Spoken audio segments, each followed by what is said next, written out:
tardes. Quiero agradecerle a Javier la invitación y quiero compartir con ustedes una perspectiva general de la economía colombiana para que tratemos de entender qué es lo que finalmente está pasando en salud y cuáles son los retos que tenemos desde el punto de vista macroeconómico y fiscal. Entonces, comienzo con este título, que son títulos que no tienen nada de novedosos, pero yo creo que a veces vemos más sombras que luces. Entonces quiero mostrar que efectivamente hay dificultades, que efectivamente hay unos problemas estructurales, pero la reflexión que yo siempre me hice en planeación es: este es un país absolutamente rico.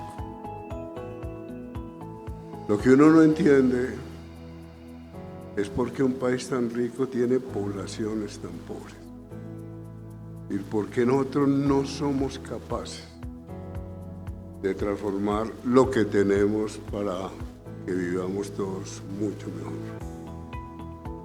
Esta es la situación del PIB. El DANE sacó el dato del año pasado, 2,6. Entonces, ¿qué es lo que hice yo aquí? Dividir en dos momentos. Antes de la pandemia, la tasa promedio de crecimiento del PIB era 3,9. Después de la pandemia, en los 4 años de este gobierno, obviamente el primero ya venía con todo el anterior de Duque, el crecimiento ha sido 3,1. Es un crecimiento con respecto a lo que hemos vivido relativamente bajito.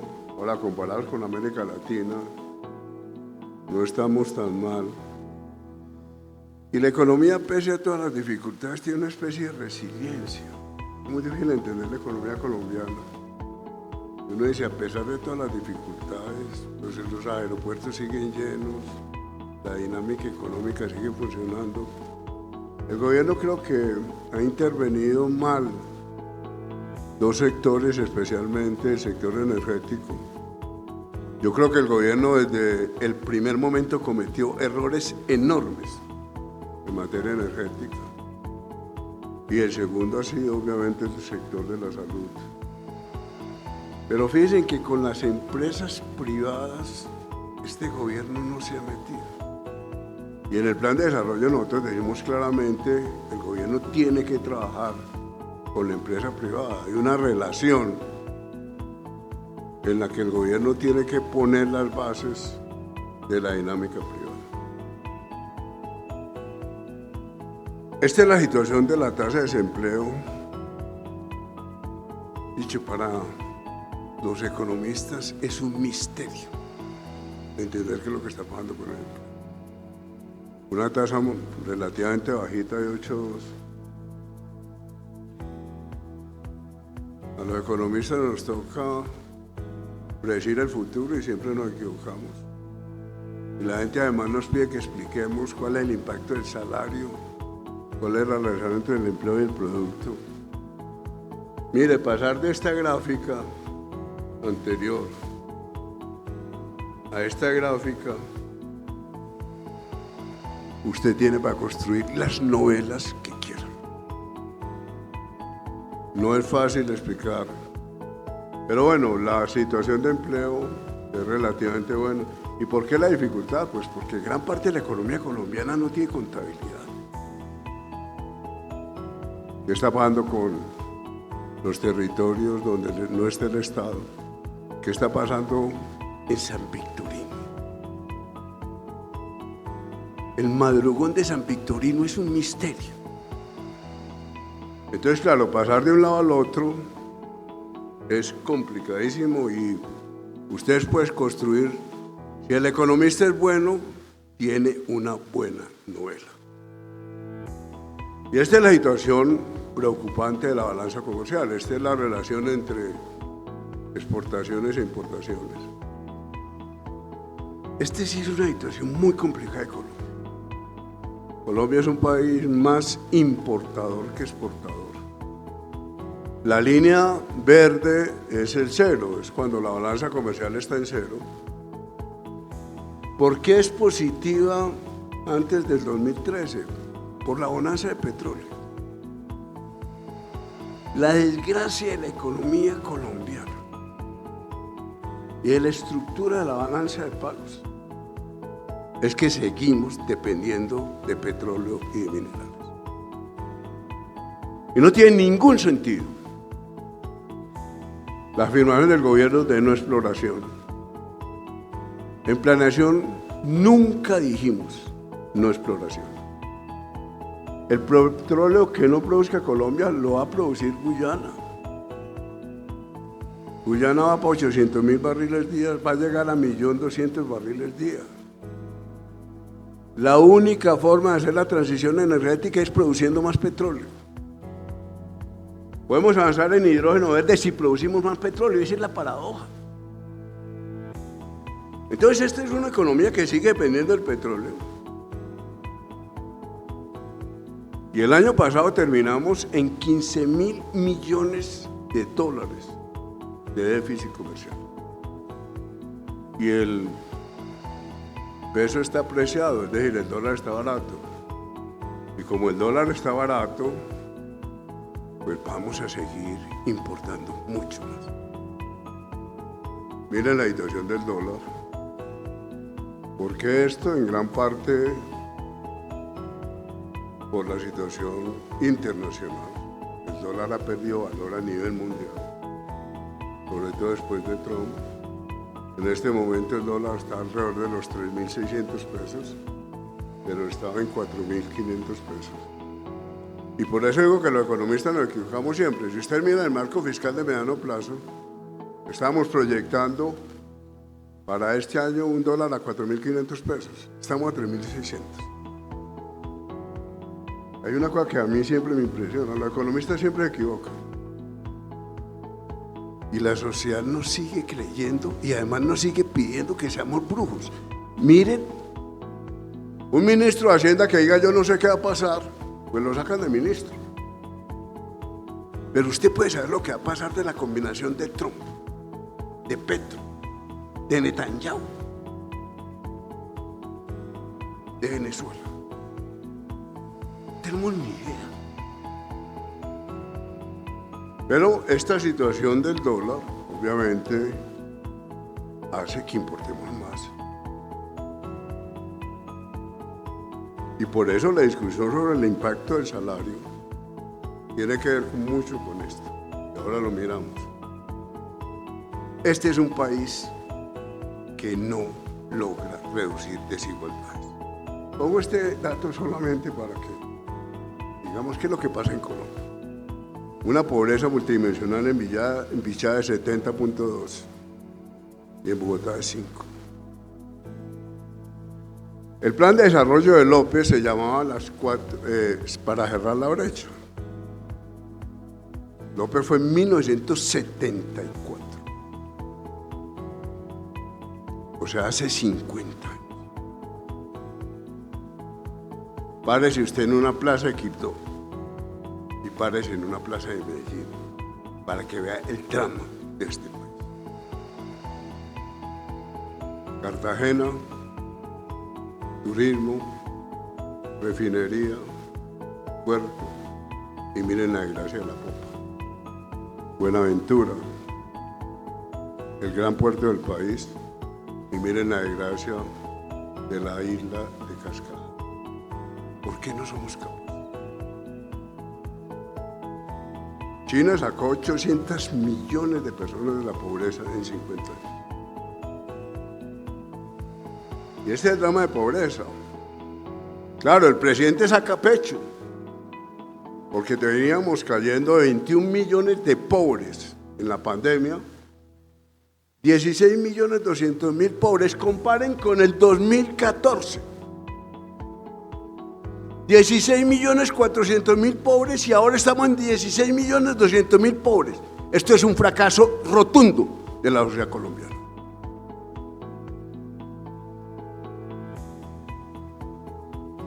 Yo vuelvo a decir, ¿cuál es la pregunta que deberían tener todas las tesis de economía? ¿Por qué un país tan rico es incapaz de resolver el problema de pobreza? Esta es la situación del saldo de deuda. El saldo de deuda es la deuda acumulada. Teníamos en el 2012 un saldo de deuda de 33% del PIB y vamos a 61%. Estos días está haciendo maromas crédito público, Cuellar, pero la deuda va a seguir en 61-62% del PIB. También nosotros en economía hablamos de reglas fiscales. La prensa habla de reglas fiscales. Pues ningún país está cumpliendo reglas fiscales. La regla fiscal es como el propósito que usted hace todos los fines de año de ser juicioso al año siguiente. Cuando empezó la regla fiscal, en el 2012 teníamos un saldo de deuda pública de 33%. Íbamos en 61%. Y el gasto sigue subiendo. Esto es en pesos reales. En funcionamiento, en 10 años subimos 64% en pesos reales. La deuda subió en 40%. Y entonces, claro, usted comprime la inversión. El problema es la inversión. El domingo pasado hice Honda, Bogotá.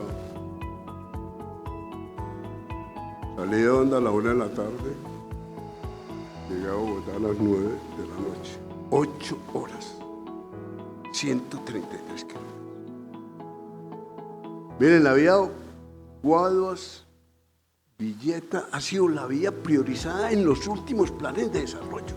Y Colombia no hace la vía Guaduas Villeta.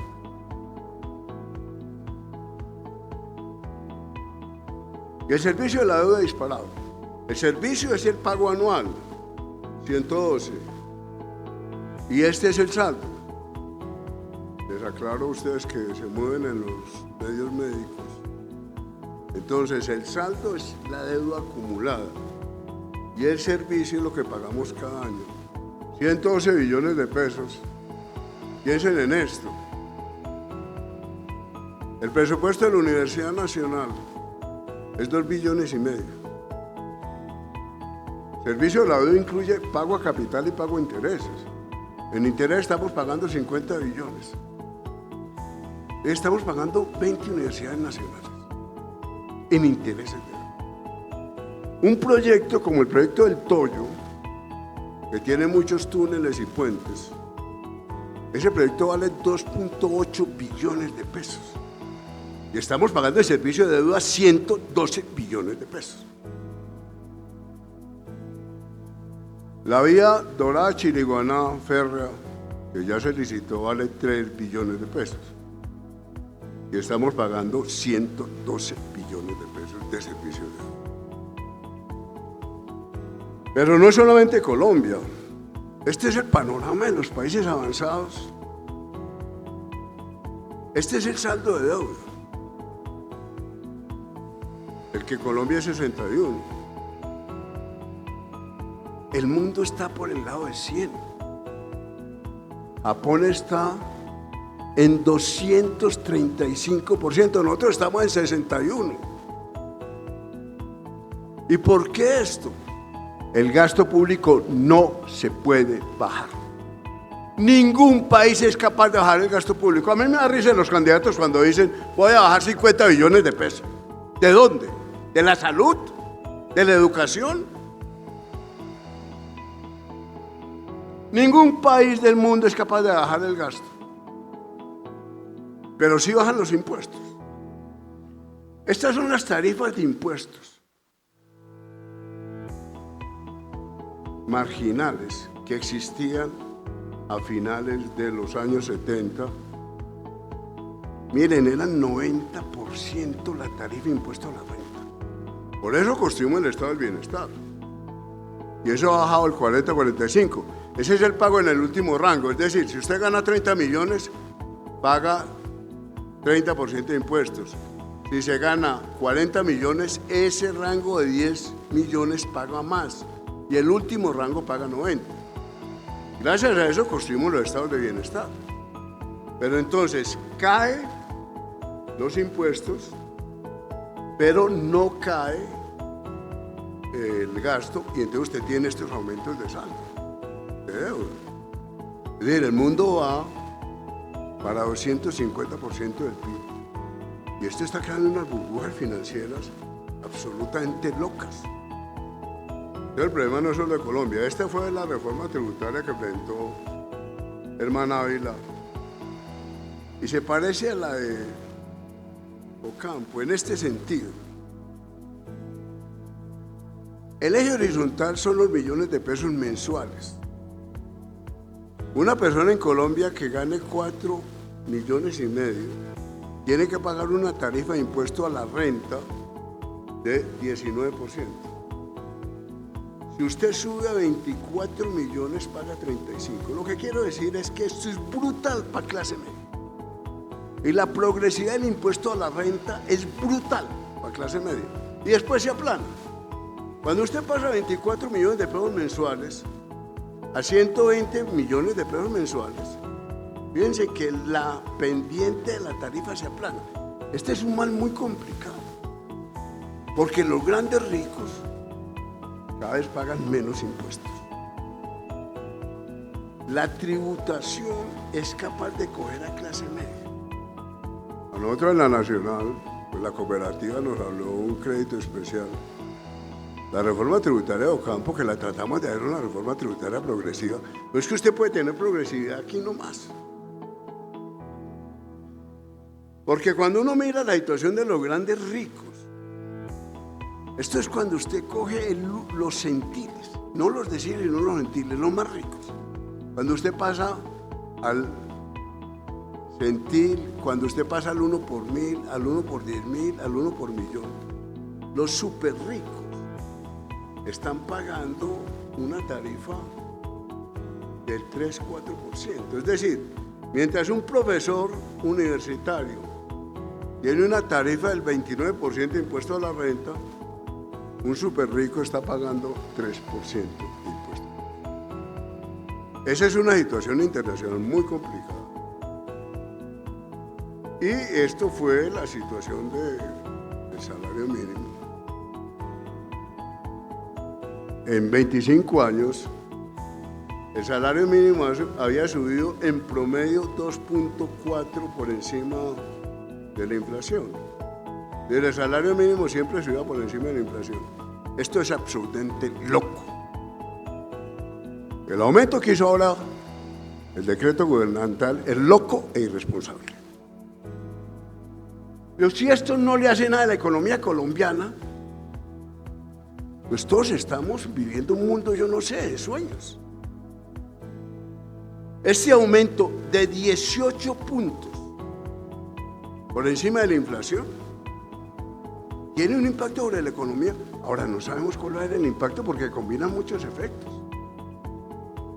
Está este impacto inicial. Después viene la apreciación del dólar, que reduce la inflación. Si el dólar es más barato, se reduce la inflación.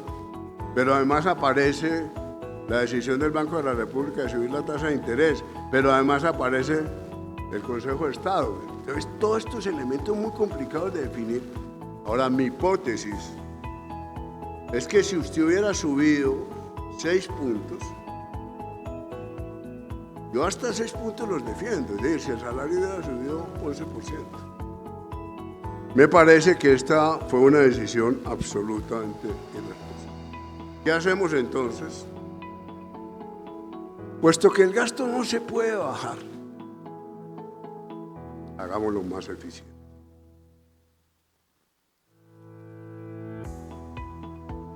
Claro, en el desespero los candidatos dicen bajemos el gasto. Colombia tiene un gasto público que es el 22% del PIB, pero Europa tiene gastos públicos de 45-50% del PIB. Entonces, ¿qué hizo la segunda parte del siglo XX? Combinar el mercado con grandes intervenciones del Estado. ¿Qué hicimos los países, llamémoslos así, capitalistas? Aumentar la participación del Estado y crear el Estado del bienestar. Y por eso la participación del gasto público es del 45-50% del PIB. En Colombia el 22%. ¿Y qué hizo China? Pues meter el mercado. Entonces China introduce el mercado durísimo con Deng Xiaoping. Y las economías del norte de Europa aumentan la participación del Estado. Entonces, después de todas las peleas de la primera mitad del siglo XX, después del triunfo de Lenin, de la revolución bolchevique, después de todos los triunfos comunistas en China, etc., aprendimos que necesitamos una combinación de Estado y mercado. Por eso el Estado colombiano es muy pequeño, 22% del PIB. Ustedes vivimos todos los días en los ramas de la salud. ¿A qué hora vamos a reducir el gasto? Hagámoslo más eficiente. ¿Y qué es el presupuesto por programa? Pues hagamos el presupuesto en función de grandes programas. Un programa, por ejemplo, no contaminar un solo río, modernizar todas las petadas. Otro programa, consolidar la biodiversidad del Pacífico. No sigamos diciendo que el Pacífico es pobre, que Chocó es pobre. Potenciemos esa biodiversidad, la Amazonía, la Orinoquía. Juntemos los recursos. Miren, tuvimos en el cuatrienio 47 billones de pesos de regalías, que los desperdiciamos, los botamos en 12.500 proyectos. Uno de los grandes errores que se han cometido en el país fue el error de Echeverri, cuando dijo que la mermelada había que llevarla a todos los extremos de la tostada. Entonces dispersó todos los recursos. Vuelvo a decir, 47 billones de pesos de regalías. Cuando usted piensa en un proyecto, otra vez, como el ferrocarril Dora-Chiriguaná, son 3 billones de pesos. Y teníamos 47 billones de regalías. Cuando ustedes piensan en los déficits de la salud, hablamos de 2, 3, nunca sabemos cuál es el déficit. Y el faltante de la UPC, en planeación siempre dijimos, la UPC es insuficiente. Siempre lo dijimos. Y desde que empezamos a pelear en el gobierno con Corcho, dijimos, introduzca la prevención sin matar el sistema. Una carta que firmamos José Antonio Campo, Cecilia López, Alejandro Gaviria y yo. Si quieren la rescatamos, esa carta es profética. Que era con la pelea nuestra con la ministra Corcho. Que no puede bajar el gasto, tenemos que hacerlo más eficiente. Hay un acto legislativo que se aprobó, el acto legislativo 03 del 2024. ¿Y por qué voy a esto? Porque estas son luces. Si ustedes quieren, hablé de sombras, luces, presupuesto por programa. Pues no sigamos dispersando los recursos. Que Bienestar Familiar hable con Bogotá. Que el presidente hable con los alcaldes. Si el presidente pone a pelear con el alcalde de Medellín, con el alcalde de Barranquilla, con el alcalde de Bogotá, pues no podemos construir país. Miremos el tema regional. En el plan de desarrollo introdujimos un capítulo que se llama Convergencia Regional. Y eso se hizo pensando en la importancia de que Chocó se parezca en algún sentido en las condiciones de vida de Antioquia. Chocó tiene una geografía completamente distinta a Antioquia, pero las condiciones de vida de Chocó sí pueden ser iguales a las de Antioquia. En la Amazonía, con el oro hoy a $5.200 la onza, el precio más alto del oro en toda su historia. Tenemos la Amazonía ya con dragas metidas en los ríos de la Amazonía. Entonces necesitamos pensar el tema regional. Por eso el Plan de Desarrollo llama Colombia potencia mundial de la vida y el primer punto es ordenamiento territorial alrededor del agua. El acto legislativo dice hay que cerrar las brechas económicas, territoriales y sectoriales. El gobierno hubiera podido presentar la ley de competencias durante todo el año pasado y no lo hizo, lo presentó al final del año y perdió la oportunidad de discutir cómo vamos a cerrar estas brechas económicas, territoriales y sectoriales. En planeación hicimos una propuesta de reclasificación de municipios. La clasificación actual de municipios es esta, que pone a 967 municipios en categoría 6. Esto es absurdo, porque supone que 967 municipios del país son iguales. Propusimos esta categorización. Bogotá es distinta a todos. Las grandes ciudades, Medellín, Cali, Barranquilla, después los centros aglomerados y una clasificación en 5 categorías que tienen en cuenta la geografía. Es decir, usted le tiene que dar plata al litoral pacífico no por población, sino por el río Atrato. Usted le tiene que dar plata a la Amazonía no por población, sino por la reserva natural de la Amazonía. ¿Y quién le da la plata? Pues estas ciudades que son las que consumen el agua.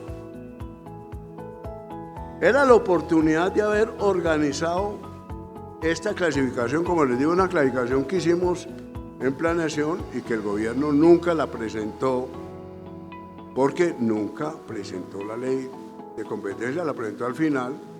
¿Y qué terminó siendo la ley de competencia del proyecto que presenta el gobierno? Una pelea entre el Ministerio de Educación, impulsado por Daniel Rojas, y FECODE detrás, contra el Ministerio de Salud, Guillermo Alfonso. Entonces convirtieron en una pelea sectorial entre educación y salud. El ministro de Salud para los CAP y el ministro de Educación peleando para apoyar a FECODE. Entonces terminaron en una pelea sectorial, dejando todo el tema de geografía. Entonces me quedan 2 minutos 50 y en estos 2 minutos 50 digo, ¿dónde están los recursos? Mire, la potencialidad de recursos de este país está en las áreas metropolitanas, en las ciudades grandes e intermedias. Este cuento me lo dio Alejandro 1000 veces y está en los recursos del suelo. Este es el panorama de impuestos en las ciudades capitales. Y entonces nosotros tenemos un ICA, el impuesto predial unificado, la sobretasa a la gasolina, pero no hemos avanzado en derechos de edificabilidad, cobros por congestión. Si Bogotá cobrara por congestión, si Bogotá cobra derechos de edificabilidad, Barranquilla transformó toda la ciénaga, Barranquilla hizo el malecón y no cobró derechos de edificabilidad. Cartagena no cobra primas de localización. El Hotel Santa Clara puede cobrar 2 millones, 3 millones de pesos noche. ¿Por qué? Por la ciudad de Cartagena. No solamente por la habilidad gerencial, sino por la ciudad de Cartagena. Entonces ahí hay unas fuentes de recursos enormes. En catastro multipropósito hemos avanzado, vamos en el 40%, en el plan de desarrollo llevamos el 70%. El catastro tiene 2 virtudes. Primero, obliga a que la producción agropecuaria y rural sea mucho más eficiente. El catastro dice, mire, si esta zona es agrícola, usted no puede tener una vaca por hectárea. Si usted tiene una vaca por hectárea, le cobramos un predial del 33 por 1000 como en Bogotá. En Bogotá usted no puede tener un lote de engorde. Si usted tiene un lote de engorde, le cobramos un predial del 33 por 1000. En eso tenemos que avanzar mucho. Hemos avanzado, pero muy lentos. Esa fue la gran conclusión de La Habana. Y hay una fuente de recursos muy importante. Mire, si Envigado, Antioquia, hubiera cobrado plusvalías, Plusvalías es cuando usted tiene una casa de 2 pisos y le permiten construir un edificio de 10, pues ese mayor valor usted lo tiene que compartir con la sociedad. El alcalde de La Ceja, Antioquia, dijo: el baloto cayó en la ceja, el baloto cayó en la ceja, porque amplió el perímetro urbano. Entonces áreas que antes se vendían como rurales por hectárea terminan después vendiendo de por metro. ¿Por qué? Porque se amplió el perímetro urbano. Esa es una plusvalía que es de la sociedad en parte. Así como cuando usted gana el baloto, paga una parte importante de impuestos, también en plusvalías. Y esta sí es la última gráfica. El predial que estamos cobrando es de 6 por mil. El Bogotá tiene un predial al final alto del 11 por mil, que es duro. Una casa de 1.000 millones tiene que pagar 11 millones. Pero el promedio nacional es 6 por mil. Estados Unidos está cobrando prediales del 20 por mil. Hay zonas de Manhattan que cobran prediales del 30 por mil. Cartagena está cobrando prediales, apartamentos de lujo en Cartagena del 9 por mil. Entonces esto se puede mejorar muchísimo. Y valorización, solo 9 ciudades están cobrando en serio valorización y solo 8 cobran plusvalías. Entonces aquí hay un margen muy importante y termino diciendo, mire, yo quisiera que los candidatos hablaran de una reforma tributaria territorial. Una reforma tributaria que considere la nación, el municipio y el departamento. Entonces yo le digo al municipio, usted quiere aumentar el predial, listo. Como usted aumentó el predial, la nación no aumenta patrimonio. El contribuyente es uno solo. Entonces tenemos que coordinar los impuestos nacionales con los municipales y con los departamentales. Y los departamentos no tienen recursos. Los departamentos están en una crisis fiscal enorme porque no tienen potencialidades. Las ciudades tienen todas las potencialidades que quieran. Todos los departamentos no. Entonces yo creo que hay que hacer una reforma fiscal integral, una reforma tributaria integral. Y entonces yo no sé si el mensaje final es positivista o negativo, pero mire, este es un país que tiene todas las posibilidades. Y termino con esta frase, mire, la planeación en Colombia ha fracasado porque regiones ricas tienen poblaciones pobrísimas. Y esa es una responsabilidad colectiva. En un país que tiene toda la riqueza, toda la riqueza. Esto decía la gobernadora del Chocó. Se paró furiosa después de un foro donde todos los indicadores para el Chocó son malos. Y ella dice, ¿cuándo van a valorar la biodiversidad del litoral pacífico para decir que el Chocó es rico? Es el departamento más rico del país. Entonces cambiemos toda la perspectiva. Y como el que está generando el agua, hay que pagarle el agua. Entonces hay que transferirle recursos. Esos son temas apasionantes que desgraciadamente están en el plan de desarrollo, pues desgraciadamente ese gobierno nos planteó. El plan de desarrollo y ordenamiento del territorio alrededor del agua. Bueno, me pasé 3 minuticos, muchísimas gracias. Muy amable.